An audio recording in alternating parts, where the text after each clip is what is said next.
أعوذ بالله من الشيطان الرجيم.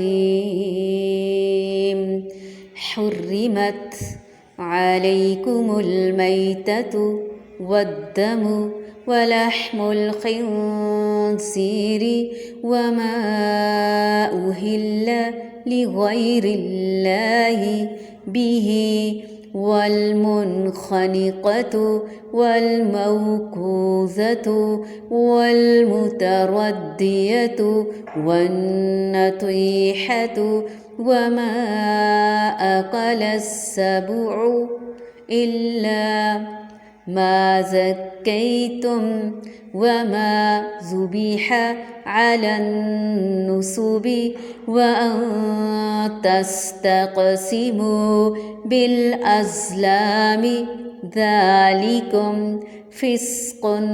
اليوم يئس الذين كفروا من دينكم فلا تخشوهم واخشوني اليوم أكملت لكم دينكم وأتممت عليكم نعمتي ورضيت لكم الإسلام دينا.